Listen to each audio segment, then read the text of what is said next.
한 주간 평안하셨습니까? 주님의 은혜로 살아가는 여러분들의 발걸음 가운데 주님의 인도하심을 보는 매일의 삶이 되기를 간절히 바라겠습니다. 아멘이십니까? 우리가 이제 1월달 벌써 마지막 주라고요. 우리가 시작한 지 얼마 되지 않은 것 같은데 벌써 한 달이 지났습니다. 우리가 새해에 가졌던 목표들, 또 가졌던 우리가 모든 꿈들을 이루기 위해 우리가 애쓰시는 것들 잘 알고 있는데 하루하루를 주님을 놓치시면 안 됩니다. 주님을 꼭 붙잡고 살아가셔서 우리 모두가 그리스도인으로서 참되게 주님이 말씀하신 대로 살아내는 우리 그리스도인이 되시기를 간절히 바라겠습니다. 누가복음 22장 7절부터 13절에 있는 말씀을 함께 나누죠. 예수님께서 이 땅에 오셔서 3년 동안 돌아다니시면서 예수님께서 하나님 나라의 복음을 전하셨어요. 하나님의 일들도 보이셨고 또 하나님의 말씀들을 통하여서 하나님의 나라를 세우셨다라는 것들은 우리가 잘 알고 있습니다. 이 복음을 전하기 위해서 혼자 다니신 것이 아니라 이 12명의 제자들과 함께 이것저것을 다니셨습니다. 그런데 오늘 본문을 읽으면서 문득 떠올랐습니다. 예수님과 이 제자들에게 필요한 것이 무엇이었을까? 음식도 필요하셨겠죠. 그런데 무엇이 필요했을까라는 생각에 오늘 이 본문을 읽으면서 예수님께 방이 필요했구나라는 생각이 들었습니다. 예수님이 묵을 곳, 제자들과 함께 거할 곳, 예수님이 계실 곳이 필요하겠다라는 생각들이 들었습니다. 그러니까 한두 명이 아니고 예수님의 제자들과 예수님이 함께 묵을 곳, 이 묵을 방이 필요했다라는 것이죠. 그런데 예수님께서 모든 사역들을 하실 때, 또 말씀을 전하실 때 모든 사람들이 예수님을 환영한 것은 아니었습니다. 예수님을 시기한 사람도 있었고요, 미워하고 죽이려고 하는 사람들도 분명히 있었습니다. 애매모호하게 서 있는 사람들도 있었습니다. 예수님과 제자들을 매몰차게 거절한 사람들도 분명 있었을 것입니다. 그런데 한 가지 기억해야 될 것이 있습니다. 예수님께서 머무신 방마다, 예수님께서 함께 있으신 곳마다 어떠한 일들이 벌어졌습니까? 베다니에 사는 나병 환자 시몬의 방은 예수님 때문에 향유로 가득한 방이 되었습니다. 또 열병에 걸려 죽어가던 이 베드로의 장모방은 예수님 때문에 생명이 충만해졌다라는 것이죠. 거절하던 사람들도 있었지만 예수님을 초청하던 그 자리에는 항상 예수님 때문에 놀라운 일이 벌어졌다라는 것입니다. 여러분, 우리가 오늘 이 말씀, 내 방이 어디에 있느냐, 이 말씀을 계속 이어가겠지만 여러분, 우리의 방, 우리의 마음을 한번 점검해 보셔야 합니다. 늘 우리는 핑계를 대고 있죠. 예수님께 핑계를 댑니다. 내 방은 좀 더러워서요, 내 방은 아직 좀 부족해서요, 작아서요. 오늘 주님이 여러분에게 그것을 물어보시는 것이 아닙니다. 내가 유할 곳이 있느냐, 내 방이 있느냐, 여러분에게 묻고 계신다라는 것이죠. 여러분, 삭개오의 방은 어땠습니까? 아무도 찾지 않던 그 삭개오 방에 예수님께서 가셨을 때 죽음에서 생명이 일어나는 아름다운 소식을 보게 되는 방이 되었다라는 것. 예수님이 계시면 죽었던 것이 살아나게 됩니다. 회복이 일어나게 되죠. 예수님께서 계시면 죽은 자가 살아납니다. 여러분, 나사로 기억하시죠? 이 나사로의 죽음을 통해서 많은 사람들이 슬퍼하고 울고 있었습니다. 그때 예수님께서 찾아가셨을 때 그곳에서 이 나사로가 살아나는 기적들을 보게 됩니다. 여러분, 예수님이 계시면 기적이 일어납니다. 그 기적은 회복이 일어나는 것이고 생명이 나타나게 된다는 것이죠. 오늘 본문에서도 방이 등장합니다. 그 방은 큰 다락방이었습니다. 예수님의 그 당시에 좀 넉넉한 유대인들은 2층에 다락방이 있었습니다. 당시 이 다락방은 여러 용도로 사용되었습니다. 손님들을 위한 방으로도 사용되었고, 이 유대인들의 가족들이 함께 예배를 드리거나 하는 공간이기도 하였습니다. 또 더운 날씨에는 이 더위를 피해 쉴 수 있는 이 공간이기도 합니다. 그곳에서 오늘 놀라운 일이 벌어졌습니다. 오늘 어떠한 시간을 이야기하고 있냐면 이 무교절 첫날 유월절 양을 잡는 날입니다. 이 유대인들은 유월절을 기억하기 위해서 두 가지를 한다라고 지난주에 말씀드렸는데 기억나십니까? 첫 번째는 이 유월절 식사를 하는 것이고, 두 번째는 유월절 제사를 드립니다. 본문은 이 예수님께서 제자들을 보내면서 유월절 식사를 준비하시는 내용이 담겨져 있습니다.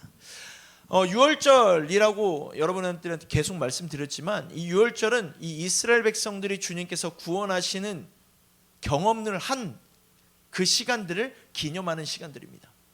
주님께서 우리를 그렇게 건져내 주셨지, 우리를 구원해 주셨지라고 그 구원을 기념하는 시간들입니다. 그때에는 큰 명절입니다. 그래서 많은 사람들이 예루살렘에 모여서 하나님께서 말씀하시는 절기를 지키는 시간들이었습니다. 이 무교절이라는 것은 이 6월절 다음 날을 이야기하는, 다음 날부터 일주일을 이야기합니다. 유대력으로 니산월 1월을 이야기하는데 이 1월 15일부터 21일까지를 무교절로 지킵니다. 이 무교절에는 이들이 무엇을 먹냐면 이 누룩을 넣지 않는 그 딱딱한 빵을 먹습니다. 왜냐하면 이 언제 이집트를 탈출할 줄 모르던 이 사람들이 하나님께서 사인을 주시면 이들이 즉시 이집트를 떠날 수 있도록 급박한 상황이었기 때문에 누룩을 넣어서 빵이 부풀 때까지 기다리지 않기 위해서 그들이 넣지 않고 이제 떠날 준비를 하고 있었던 것이죠. 그것을 기념하는 절기가 바로 이 무교절입니다.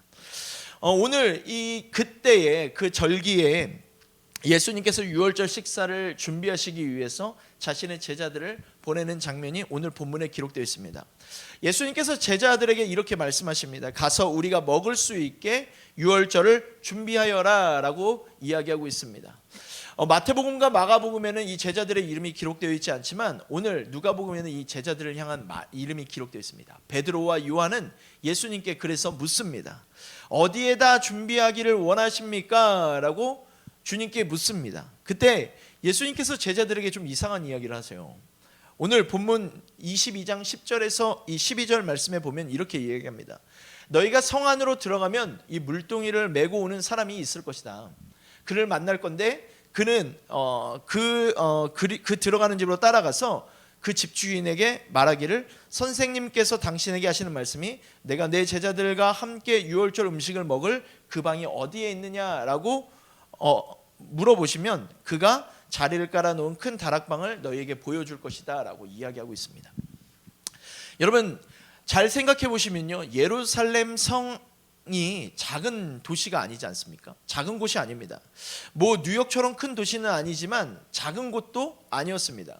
거기다가 유월절이라는 절기에 많은 사람들이 모여 있는 그곳에서 예수님께서 말씀하시는 거예요. 물동이를 메고 가는 사람을 만나라 라고 이야기하는 것입니다. 물동이를 든 사람이 한두 명이겠습니까? 그런데 이 영어 성경을 보니까 이 물동이를 지고 가는 사람을 여자라고 이야기하지 않고 이 남자로 이야기하면서 물동이를 메고 가는 사람이라고 이야기하고 있습니다. 당시 물을 기를 때는요, 남자들은 거의 이 가죽으로 된 물주머니들을 사용했고요, 이 여성들은 이 물동이와 물 항아리를 사용해서 물을 옮겼습니다. 그러니까 성 안에서 물동이를 들고 가는 여자들은 많았을 텐데 이 물동이를 들고 가는 남자는 거의 없었을 거라는 것이죠. 아마 눈에 잘 띄었을 것입니다. 예수님께서 하신 말씀대로 두 제자는 나갑니다. 나가서 이 물동이를 들고 가는 남자를 결국 만나게 되죠. 그래서 두 제자들은 신기하면서 그 남자를 뒤따라 갑니다. 그리고 집에 도착했을 때 두 제자가 그 집 주인에게 이렇게 말합니다. 예수님께서, 우리 선생님께서 함께 제자들과 함께 유월절 식사를 할 나의 방이 어디 있느냐라고 물어보는 장면이 기록되어 있습니다. 여러분 한번 생각해 보십시오. 주님을 만났고 주님을 알고 주님의 기적들도 보았을 텐데 제자들은 걱정이 됐을까요? 안 됐을까요? 그냥 모르는 사람에게 가가지고 나의 선생과 내가, 우리 제자들이 머물 곳이 있느냐라고 물어보는 것도 아니고 우리가 할 그 자리가, 준비된 자리가 어디 있느냐라고 물어봤을 때 그들은 어떤 대답을 기대하고 있었을까요? 아마 기대 반 정도 하고 있지 않았을까. 하나님께서 우리에게 보여주신 역사가 날마다 있지만 날마다 우리는 의심을 하죠. 제자들도 그런 마음이 아니었을까 생각해 봅니다. 하나님께서 이제껏 우리의 역사를 보면 인도하셨어요. 우리가 12월 달 되면 늘 우리는 이런 얘기를 합니다. 맞아, 한 해 동안 나를 돌봐주신 그 하나님의 은혜 참 감사하지. 그런데 막상 1월부터 12월까지 지나가는 그 시간들은 여러분 어땠습니까? 주님을 기대하고 주님을 따라가기보다는 늘상 주님 앞에 불평하고 왜 내게 이런 일이 있지? 라고 생각하지 않으셨습니까? 아마 제자들도 그러지 않았을까라고 이 본문을 읽으면서 묵상해 보았습니다. 주님께서 행하신 것보다 내 눈에 지금 보이는 그런 의심살 만한 여러 가지 상황들 때문에 주님을 신뢰하지 못하는 모습, 아마 자신들의 행색에 초라함도 있었겠지만 아마 그 말들이 이루어질까 하는 의심을 갖고 이야기를 던졌을 것입니다. 그런데 어떤 일이 벌어졌습니까? 주님의 말씀대로 이루어지는 놀라운 역사가 이곳에 있었습니다. 여러분, 주님의 말씀을 무시하지 마십시오. 주님의 말씀은 반드시 이루어집니다. 주님의 말씀은 진리이고 주님께서 우리에게 보여주신 하나의 빛입니다. 그렇기 때문에 말씀을 읽을 때마다, 묵상할 때마다 우리는 믿음으로 선포하면서 읽을 때 주님의 말씀은 살아 움직이게 되는 것이죠. 예수님께서 말씀하신 대로 집주인은 흔쾌히 자신의 준비된 다락방을 내어줬습니다. 여기서 중요한 것이 있습니다. 누가복음 22장 12절에 보면요, 주인이 내준 큰 다락방에 대해서 이 설명이 나옵니다. 그런데 이 개역개정에 보면요, 어떻게 이야기하고 있냐면 자리를 펴고 준비한 큰 다락방, 또 개역 한글에서 보면 예비된 큰 다락방이라 라고 이야기하고 있습니다. 준비한, 예비된, 자리를 깔아서 놓은 그 큰 다락방에서 예수님과 제자들은 어떠한 일들을 벌이셨습니까? 이 땅에서의 마지막 만찬, 유월절 식사를 하셨습니다. 예수님 당시에 이 다락방은 개인적으로 말씀을 묵상하고 기도하는 장소, 또 손님을 위한 준비된 장소라고 말씀을 드렸죠. 이렇게 여러 가지로 사용되어지는 이 큰 다락방을 이 예수님과 제자들을 위해 선뜻 내준 사람이 누구입니까? 도대체 그 집주인은 어떤 사람이기에 준비된 그 자리를 내어놓을까요? 다른 것은 모르겠습니다. 하지만 우리가 이 본문의 말씀을 통해서 알 수 있는 것 하나가 있습니다. 그것은 무엇이냐면 집주인은 언제든지 사람들이 와서 머물 수 있도록 이 자신의 다락방을 잘 준비해 놨다는 것을 우리가 이 말씀을 통해서 알 수 있습니다. 여러분, 이것이 쉬운 일입니까? 저는 쉬운 일은 아니라고 생각합니다. 아무리 이 손님 대접하는 문화가 있는 지역일지라도 자신의 다락방을 그들에게 내어주며 그들이 마음껏 사용할 수 있다는 것 쉽지 않을 것입니다.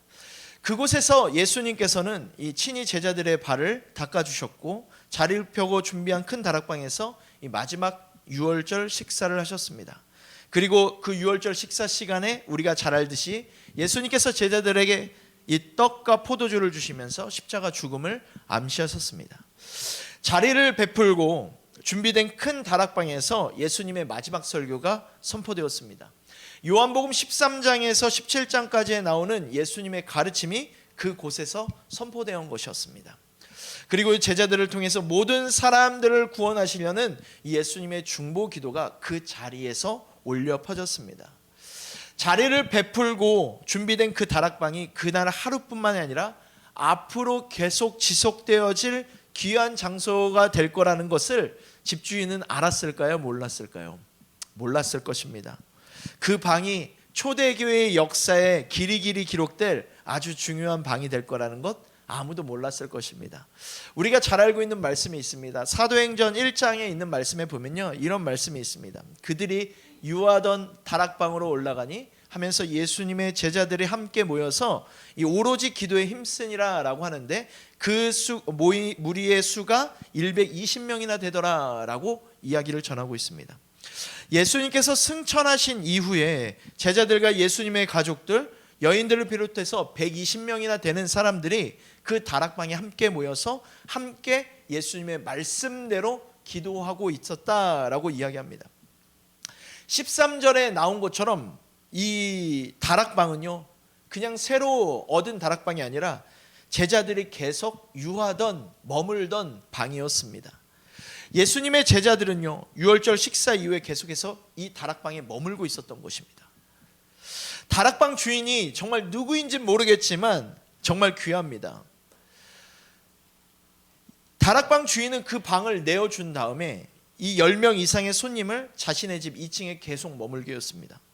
제가 계산을 해봤어요. 얼마나 머물고 있었을까? 10명이 넘는 이 남자들이 다락방에서 하루 이틀 묵은 것이 아니었죠. 예수님께서 돌아가시고 부활하실 때까지 3일, 그리고 승천하실 때까지 40일, 그렇다면 43일 정도 머물고 있었던 것입니다. 이후에 또 머물겠지만요. 이 43일 동안 그들에게 머무는 것, 이 주인, 이 다락방을 내준 주인이 이것이 쉬웠을까? 나중에 우리가 이 사도행전 말씀을 통해서 읽었지만 12명이 아니었죠. 이제 120명이 모인 많은 사람들이 오고 가는 자리가 되는 그 다락방을 내준 이 주인은 어떤 사람이었을까요?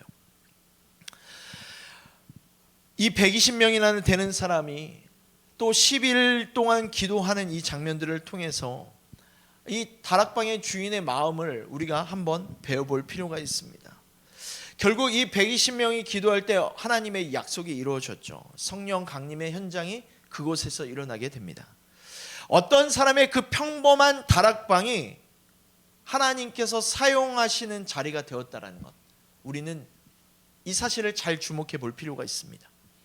그 다락방은요, 주님께서 말씀하시는 현장이 됐고 주님의 임재를 경험하는 현장이 되었고 그 자리를 통해서 주님의 나라의 역사가 세워지는 것들을 우리는 보게 합니다. 기독교 역사상 가장 먼저 생긴 교회가 바로 그 다락방에서부터 시작되었다는 것. 한 사람의 평범한 자리였지만 그 자리에서 주님의 일하심들을 보게 되었습니다. 또 사도행전에 보면요, 12장에 보니까 이런 일들이 있습니다. 초대교회, 즉 예루살렘 교회가 엄청난 핍박을 받았습니다. 그 핍박을 받았을 때 이 헤롯 왕이 초대교회 교인들 중에서 몇몇을 죽이려고 했습니다. 그래서 이 요한의 형제 야고보도 죽였고 이제 이 베드로도 죽이려고 했습니다. 그래서 베드로를 감옥에 잡아놓고 죽을 날만 기다리고 있었습니다. 이 헤롯 왕이 이 유월절 기간에는 사람이 많으니까, 예루살렘에 사람이 많으니까 유월절 후에 죽이려고 하였습니다. 그때 교회는 무엇을 하고 있었냐면 이 베드로를 위해서 간절히 하나님께 기도드리고 있었습니다. 그때 어떠한 일이 있게 됩니까? 하나님께서 천사를 보내셔서 이 베드로를 감옥에서 나오게 하셨습니다. 베드로가 감옥에 나오자마자 어디를 갔냐면요, 12절 말씀해 보니까 즉시 성도들이 모여서 기도하고 있는 이 교회로 갔습니다. 이 교회, 이들이 기도하고 있던 그 자리, 그 집 자리가 이 사도행전 12장 12절에 보니까 어디라고 이야기하고 있습니까? 마가라 하는 요한의 어머니 마리아의 집이다 라고 이야기하고 있습니다. 여러분, 우리가 잘 알고 있죠. 다락방, 성경에 나오는 다락방은 누구의 다락방이라고 이야기합니까? 마가의 다락방이라고 이야기하죠. 근데 성경에 정확히 뭐라고 이야기하고 있냐면요, 사도행전 12장 12절에 보면 마가의 어머니 마리아의 집이라고 이야기하고 있습니다. 그런데 왜 사람들은 이 본문에 나오는 다락방을 마가의 다락방이라고 하지 왜 마리아의 다락방이라고 이야기하지 않을까요? 그것은 좀 시대적인 배경들이 들어가 있습니다. 당시 이 여인의 이름이 성경에 기록되는 것은 좀 보편적이지 않았습니다. 그리고 마가복음을 기록한 마가가 이 초대교회 역사의 중요한 인물이 되어지기 때문에 이 강조하기 위해서 이 부분들을 이야기하고 있는 것이죠. 예수님께서 마리아의 다락방에서 이 유월절 식사를 하실 때 이 마리아의 다락방에서 또 성령 강림 사건이 일어났던 그때에 이 마가는 어떠한 사람이었을까요? 그 집에 머물고 있던 자들이 그 현장을 보면서 어떠한 것들을 경험하고 어떠한 것들을 보고 배웠을까요? 마가도 저는 그랬을 것 같습니다. 마가도 어린 나이였고 잘 몰랐지만 그곳에서 일어나는 사건들을 통해서 마가는 신앙이 자랐을 거라 저는 생각이 되어집니다. 사도행전 13장에 보면요, 마가가 어떤 사람이었냐면요, 이 선교 여행을 가던 중에 포기하고 집으로 돌아오던 사람이었습니다. 하나님께서 주신 사명이 있어서 나아갔는데 조금 힘든 일이 있으니까 돌아서 포기하던 사람이었습니다. 그런데 마가가 나중에 어떻게 변했냐면요, 디모데후서 4장 11절에 보면요, 바울이 로마 감옥에서 죽기 전에 디모데에게 마지막 편지를 쓰면서 마가를 꼭 데려와 달라라고 이야기합니다. 그러면서 마가에게 어떻게 이야기하냐면 나의 일에 유익한 사람이다 라고 이야기하는 것을 보면 마가가 달라진 것입니까? 그냥 똑같은 사람입니까? 달라졌다라는 것이죠. 왜 달라졌을까요? 마가의 삼촌이 바나바이기 때문에 이 바울에게 영향을 주었던 초대교회의 지도자였던 바나바였기 때문에 이 마가가 달라졌을까요? 저는 오늘 말씀을 읽으면서 마가가 성숙해진 이유, 마가가 달라진 이유, 마가가 흔들리지 않고 포기는 했지만 하나님께로 끝까지 갈 수 있었던, 하나님의 사역을 감당할 수 있었던 것은 저는 이 마가의 어머니의 모습에서 발견할 수 있었습니다. 마가가 이렇게 성숙해진 비결은요, 다른 것이 아니라 이 어머니의 영향이 크다고 봅니다. 실패해도 무너져도 꿋꿋이 서 있는 이 성실한 태도, 신실한 믿음이 이 마가의 삶을 계속적으로 변화시킨 것이죠. 그들을 위해 준비해주고, 그들을 위해 자리를 펴주고, 그들을 위해 섬기는 이 어머니의 모습을 통해서 어머니가 가지고 있는 신앙이 바른 신앙을 통하여서 이 마가가 계속적으로 변했다라고 저는 이 말씀을 통해서 묵상해 보았습니다. 성경에 보면 마가뿐만이 아닙니다. 우리가 잘 알고 있는 디모데도 이 어머니 유니게를 통해서 신앙이 자랐다라는 것을 우리가 잘 알고 있습니다. 또 교회사의 역사를 주었던 이 성 어거스틴도 마찬가지이죠. 그릇된 길로 갈 때 이 어머니 모니카의 눈물과 기도로 말미암아 또 신앙 교육을 통해서 이가 돌아오는 것도 보았습니다. 이 마가도 마찬가지였을 거라고 생각합니다. 마가도 어머니가 하는 행동, 모습들을 가까이서 지켜보았을 것입니다. 마가는 어머니가 항상 다락방을 깨끗하게 청소하고 손님 맞을 준비를 하는 모습들. 잘 생각해 보면 여러분, 예루살렘의 마가보다 더 부자가 없었을까요? 더 큰 다락방을 가지고 있던 사람들이 없었을까요? 예루살렘이 이스라엘의 수도인데 다락방을 가지고 있던 집이 마가의 다락방밖에 없었을까요? 그건 아니었을 것입니다. 그런데 왜 하필이면 마가의 다락방이었을까요? 왜 마리아의 집이었을까요? 그 다락방은 잘 준비되어졌던 방이었기 때문입니다. 예수님과 제자들이 그 다락방에서 유월절 식사를 하신 것은 아까 우리가 말씀을 읽었지만 평소 마리아가 그 방을 예비해 두고 준비되었기 때문입니다. 예수님과 제자들이 이 유월절 식사를 하신 그 다락방을 어린 마가가 보면서 또 들은 것은 무엇일까요? 열심히 섬기는 엄마의 모습만 보았을까요? 그건 아니었을 것입니다. 왜냐하면 그날 마가는 무릎을 꿇고 제자들의 더러운 발을 씻어주시는 예수님의 모습도 분명히 보았을 것입니다. 예수님께서 겸손히 제자들을 섬기는 모습을 가까이 보았기 때문에 서로 사랑하라 라는 이 예수님의 설교가 그냥 공허한 메아리가 아니었을 것입니다. 여러분 무슨 말씀인지 아시겠죠? 예수님께서 보여주시는 이 하나님의 말씀들은 삶의 가치가 되어서 살아 움직였습니다. 우리가 흔히 하나님의 말씀을 전하면서도 그대로 살지 못하는 모습이 아니라 예수님께서는 그 하나님의 말씀이 삶의 가치가 되도록 살아내시는 것을 마가가 보았다라는 것이죠. 사람들은 성공의 가치를 둡니다. 믿음의 가치를 두지 않습니다. 사람들에게 성공의 가치를 두고 이 믿음보다 성공을 더 유념하며 살아가게 하는 것이 어떻게 보면 세상적인 자녀를 양육하는 방식입니다. 하지만 신앙인들은 믿음의 가치를 둡니다. 믿음의 가치를 두셔야 된다고요. 여러분 오늘 이 마가의 어머니는 이 마가를 믿음의 가치 안에 둔 것입니다. 사람들에게 돈벌이가 되도록 그 돈벌이를 통하여서 사람을 재운 것이 아니라 그 자리에 진리가 머물 수 있도록 믿음의 가치를 두는 장면들을 우리는 보아야 합니다. 어린 나이였지만 마가는 이 예수님의 말씀과 행동을 자신의 가슴에 분명히 새겼을 것입니다. 그리고 사람들과 제자들을 위해 눈물을 흘리시는, 눈물로 기도하시는 예수님의 모습도 분명히 보여줬을 것입니다. 그뿐만이 아니죠. 마가는 자신의 집 2층 다락방에서 제자들과 많은 성도들이 함께 모여서 기도하며 교제하는 이 초대교회의 모습도 보았을 것입니다.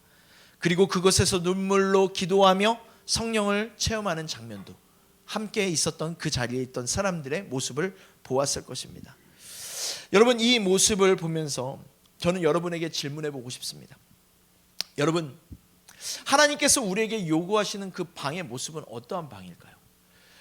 세상적인 성공의 가치를 우리의 삶에 품게 되면요 넓고 아주 좋은 방을 내어드리려고 합니다. 근데 하나님께서 요구하시는 방은 어떠한 방일까요? 우리가 하나님을 사랑하는 마음을 준비해서 드리는 방, 하나님께서 이것을 요구하십니다. 그 방에 예수님이 오시면 선한 영향력들이 세워진다라는 것이죠. 그 선한 영향력들이 무엇입니까? 믿음의 열매가 되고 믿음의 응답이 된다라는 사실입니다. 저는 오늘 이 말씀을 통해서 여러분에게 한번 결단해 보셨으면 좋겠습니다. 우리는 주님 앞에 부끄러운 것이 아직도 많습니다. 내 방은요 작아요, 나는 아직 연약해요 하면서 내 방을 주님께 드릴 마음조차가 없다라는 것이죠. 주님, 저는 아직 분주하기 때문에요.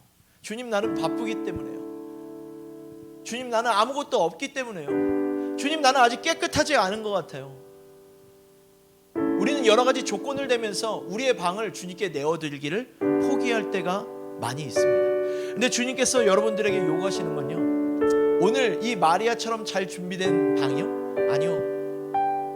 우리에게 요구하시는 건 단 한 가지입니다. 그저 주님이 유하기를 원하신다는 것이죠. 우리가 할 일은 무엇입니까? 내가 준비가 되었든 준비가 되어 있지 않든, 깨끗하든 깨끗하지 않든, 크든 넓든 그것이 중요한 것이 아니라 주님이 유할 방을 우리의 삶 가운데 내어드리라는 것이죠. 여러분, 주님이 여러분의 한 방을 내어달라는 것이 아닙니다. 여러분이 갖고 있는 모든 삶을 주님께 내어드리라는 것이 주님의 말씀이고 주님이 원하시는 삶이라는 것입니다. 주님이 여러분에게 묻습니다. 내 방이 어디 있느냐? 여러분, 어떻게 대답하시겠습니까? 어떻게 대답하고 싶습니까? 오늘은 예배를 드리니까 주님, 제 방 내어드릴게요 할 수 있습니다. 그런데 여러분의 상한 감정이 있을 때에도 주님께 방을 내어드릴 수 있습니까? 여러분에게 문제가 생겼을 때 여러분, 주님께 방을 내어드릴 수 있습니까? 내 삶이 복잡하고 내가 뭔가 없을 때에도 주님께 방을 내어드릴 수 있습니까? 주님은 이에 대해서 답을 주십니다. 이 말씀을 함께 읽고 싶은데 요한복음 15장 4절 5절 말씀입니다. 우리 함께 읽도록 하겠습니다. 시작. 내 안에 머물러 있어라. 그리하면 나도 너희 안에 머물러 있겠다. 가지가 포도나무에 붙어 있지 아니하면 스스로 열매를 맺을 수 없는 것 같이 너희도 내 안에 머물러 있지 아니하면 열매를 맺을 수 없다. 나는 포도나무요 너희는 가지이다. 사람이 내 안에 머물러 있고 내가 그 안에 머물러 있으면 그는 많은 열매를 맺는다. 너희는 나를 떠나서. 여러분, 믿으십니까? 여러분, 주님이 우리에게 요구하시는 거 뭐 많이 가져와라 그런 것이 아니에요. 네가 내 안에 거하기를 원하시는. 여러분, 주님 안에 거할 때 주님의 생명이 있게 되는 것이에요. 우리가 서두에도 함께 말씀을 나눴지만 주님이 가실 때마다 죽음이 생명이 되어졌습니다. 잃었던 것들이 되찾게 되었습니다. 아팠던 것들이 고쳐지는 역사가 있었다고요. 이걸 알면서도 왜 우리는 주님을 초청하지 않느냐고요. 아직도 내 마음에 내 뜻대로 살아가려고 하는 우리의 습관들, 이 마음들을 버리셔야 됩니다. 아직도 주님 앞에 내 자존심을 드러내면서 내 것, 내 모습 그대로를 주님은 받기를 원하시는데 여전히 좋은 것만, 아름다운 것만, 멋진 것만 주님 앞에 보여지려고 하는 것, 여러분 이 시간 한번 버리셨으면 좋겠어요. 그리고 여러분 솔직한 마음을 갖고 주님 앞에 나아갔으면 좋겠습니다. 주님이 그 마음을 받아주실 것이고 그 방에 찾아와 주실 것이고 그 방에서 주님은 아름다운 역사를 세워가실 것입니다. 이 시간 한번 우리 기도했으면 좋겠습니다. 주님,